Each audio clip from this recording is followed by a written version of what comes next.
नमस्कार जय जगन्नाथ। आज हेउची जानुआरी मास 30 तारिख शुक्रवार। चलंतु जानिनबा आज दिनर केतोटी गुरुत्वपूर्ण टॉप न्यूज अपडेट। प्रथम अपडेट महंगा हैला ट्रेन यात्रा। एबे 3 गुणा देबाकू पड़िबो भड़ा। इंधन एवं गैस रो मूल्य वृद्धि हेबा फलरे एबे ट्रेन भड़ार दर 3 गुणा अधिक हेबो एवं प्लेटफॉर्म टिकेट रो दर 5 गुणा अधिक हेबाकू जाउची। कोरोना महामारी पाई गत किछि मास हेबो प्लेटफॉर्म टिकेट निया जाउ नथिला, हेले वर्तमान दिल्ली रे एही व्यवस्था को पुणी लागू करिसंती केंद्र सरकार। प्लेटफॉर्म टिकेट लागू हेबा सहित एहाकू 3 गुण अधिक दर वृद्धि करा जायछि। पूर्वरु प्लेटफॉर्म टिकेट रो मूल्य 10 टंका थिबा बेले एबे वर्तमान आपनकू 30 टंका देबाकू पड़िबो।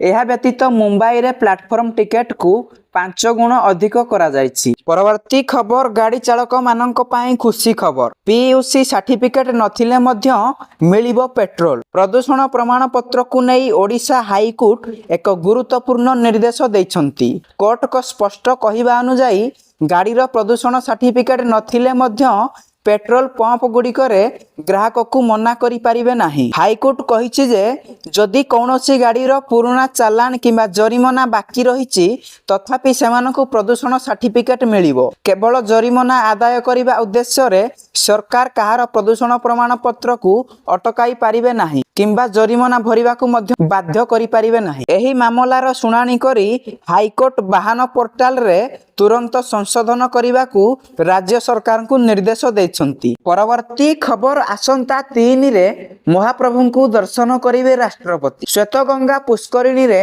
करिवे पिंडदान। ओडिशा गस्त समय रे महाप्रभु श्री जगन्नाथ को दर्शन करिवे राष्ट्रपति द्रौपदी मुर्मू। एहा सह राष्ट्रपति पंचतीर्थ श्वेतगंगा पुष्करिणी को जाई पिंडदान करिवार कार्यक्रम रहिछि। राष्ट्रपतिଙ୍କ ग्रस्त को दृष्टि रे रखी शोचनीय अवस्था रे पड़ी रहिथिबा श्वेतगंगा को नुआ रूप देवा पाई आरंभ होईछि प्रस्तुति। परवर्ती खबर अंगनवाड़ी पिलांको पोशाक पाई अधिक टंका देबे सरकार। मालती देवी प्राथमिक विद्यालय पिलांको पोशाक पाई अधिक टंका देबे सरकार। अंगनवाड़ी पिला पिंधिबे उच्च मानर यूनिफॉर्म। बालकंको पोशाक पाई 100 टंकारु बढ़ी 175 टंका होइथिबा बेले बालिकांको पोशाक पाई खर्च 150 टंकारु बढ़ी 250 टंका होइथिबा नै कहिसंती उपमुख्यमंत्री प्रभाती परिडा। परवर्ती खबर पाकिस्तान रो चक्रांत फंड। अनुप्रवेशकारी को हत्या कले बीएसएफ जवान। जातीय उत्सव को दृष्टि रे रखी सुरक्षा बाहिनी भारत पाकिस्तान अंतर्जातीय सीमा रे एक बड़ षडयंत्र को फंड करिसंती। जम्मू काश्मीर सांबा सेक्टर रे अनुप्रवेश करने को चेष्टा करुथिबा जने पाकिस्तानी नागरिक को बीएसएफ जवान माने गोली करी हत्या करिसंती। बीएसएफ जवान को कहिबा अनुसार रविवार विलंबित संध्या रे अंधार सुजोग नै पाकिस्तानी अनुप्रवेशकारी भारतीय अंचल रे प्रवेश करने को चेष्टा करिथिला।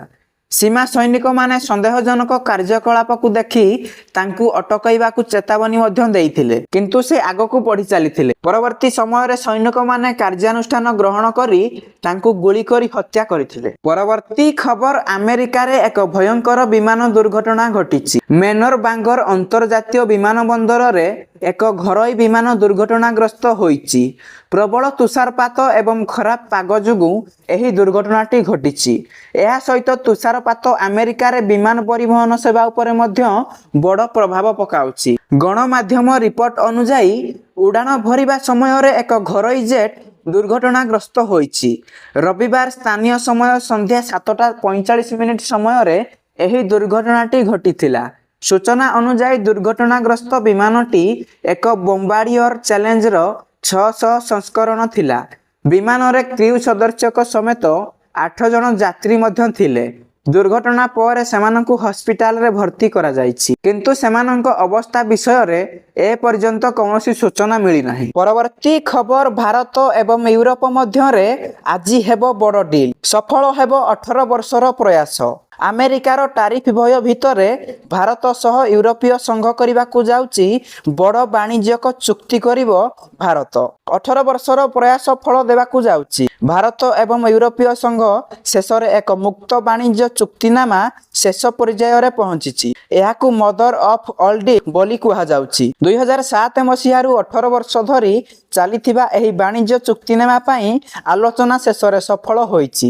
ବାଣିଜ୍ୟ ସଚିବ ରାଜେଶ ଅଗ୍ରୱାଲ କହିଛନ୍ତି ଯେ ଏହି ଐତିହାସିକ ଚୁକ୍ତିନାମା ଉପରେ ମୋହର ଲାଗିଛି ଏବଂ ମଙ୍ଗଳବାର ଆନୁଷ୍ଠାନିକ ଭାବରେ ଘୋଷଣା କରାଯିବ।